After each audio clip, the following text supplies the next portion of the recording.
তো hello everyone, তোমরা সবাই কেমন আছো? আশা করি তোমরা সবাই খুব ভালো আছো, আর আমিও কিন্তু খুব ভালো আছি। তো চলে এসেছি আজকে একটা নতুন ব্লগ নিয়ে। তো ব্লগটা হচ্ছে আমি ছাপড়া থেকে মানে বিহার থেকে বাড়ি যাচ্ছি আমার বাপের বাড়ি কলকাতাতে। তো এখানে আমি তো প্রথমে ছাপড়া থেকে ট্রেনে উঠে গেছি। তো আমাদের ট্রেন ছিল পাটনা থেকে রাত 8টায়। তো আমি ফার্স্টে এখান থেকে ট্রেনে ছাপড়া থেকে উঠে চলে গেছি হচ্ছে পাটনা স্টেশন। তো যাওয়ার সময় এত সুন্দর সুন্দর ভিউ দেখে আমার একটু মনে হলো যে একটু ভিডিও ক্যাপচার করে নিই। তো দ্যাটস ওয়াই আমি এখানে ভিডিও ক্যাপচার করে নিচ্ছিলাম। আমার এত সুন্দর লাগছিল দেখতে বাইরেটা, কিন্তু বাইরে ভীষণ গরম ছিল, মানে অসহ্যকর গরম। এখানের গরম হচ্ছে বাইরে মানে লু চলে, কলকাতার মতো গরম নয় যে চিপচিপে মানে ঘাম হলে চিপ করে, সেরকম ব্যাপারটা একদমই নয় এখানে। আমি সুন্দর সুন্দর ভিউয়ের সাথে মানে আমি চলেছি আমার পথে পাটনার দিকে। তো এইখানে দেখো, এই যে ব্রিজটার ওপর থেকে যাচ্ছি না, তো এই ব্রিজটার নিচে হচ্ছে মানে এরকম, আর মানে নিচে ট্রেন চলে, আর ওপর থেকে আরেকটা ব্রিজ আছে যেটার ওপর থেকে কিন্তু গাড়ি চলে। তো আমরা এই ব্রিজটার নিচ থেকে গেছি। এই ব্রিজটা কিন্তু যথেষ্ট লম্বা একটা ব্রিজ।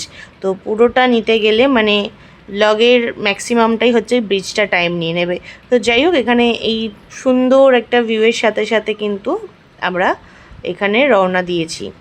আর এখানে আমার বরের রিয়াকশান দেখো, ও কিন্তু জানেও না যে এখানে আমার ভিডিও করা হচ্ছে। তো ওর রিয়াকশানটা হচ্ছে এরকম।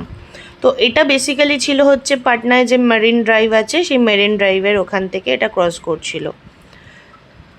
তো যাই হোক, এখানে পাটনা পৌঁছে গেছি, আর আমার খুব খিদে পাচ্ছিল। তো আমি এখানে ওই মানে সুধার রাবড়ি পাওয়া যায় এখানে। তো আমার সুধা কোম্পানির কিছুই সেরকম একটা পছন্দ নয়। সো যাই হোক, আমার বরের আবার পছন্দ, বাট আমার পছন্দ নয়। তো এখানে আমি খেয়ে নিয়েছিলাম, বাট ভিডিও নিতে ভুলে গেছি।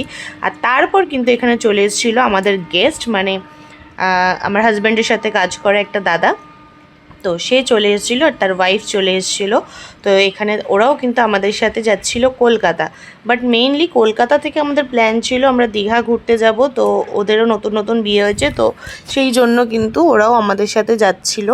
আর ওরা চলে এসছে, ওরা একটা নাইট কিন্তু আমাদের বাড়িতে স্টে করেছিল। এর পরের পার্টগুলোতে আমি দেখাবো যে ওরা আমাদের বাড়িতে থেকেছিল এবং আমরা কোথায় কোথায় ঘুরেছিলাম।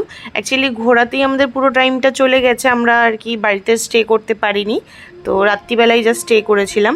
তো যাই হোক, এখানে ট্রেন কিন্তু আমাদের ছেড়ে দিয়েছিল রাত্রে 8টার সময়, আর ওদের কম্পার্টমেন্ট কিন্তু আলাদা ছিল।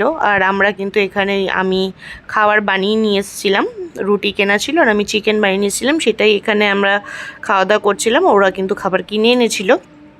তো এইগুলো করে আমাদের ট্রেনের জার্নি তো শেষ হলো। দেন ফাইনালি আমরা পরের দিন 4:30-5টার সময় নেমে পড়েছি কলকাতা স্টেশনে। কলকাতা স্টেশনে নেমে একটু চা টা খেয়ে আমরা কিন্তু এখানে উবের বুক করে নিয়েছি। আর আমি কিন্তু আমার বাড়ির পথেই যাচ্ছি, মানে দুর্গানগর, আমার বাপের বাড়িতে। তো এখানে দেখো সবাই কিন্তু কলকাতা স্টেশনে আমরা নেমেছিলাম।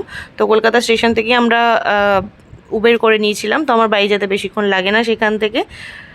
সো এখনই মানে আর একটু পরেই আমি বাড়িতে পৌঁছেও যাব। তো বাড়িতে যাওয়ার সময় কিন্তু একটা আলাদা এক্সাইটমেন্ট কাজ করে, এবং ওই সময় কাজের থেকে, নিজের ঘর বাড়ির কাজের থেকেও ছুটি পাওয়া যায়, আর মায়ের হাতের ভালো ভালো রান্নাও পাওয়া যায়।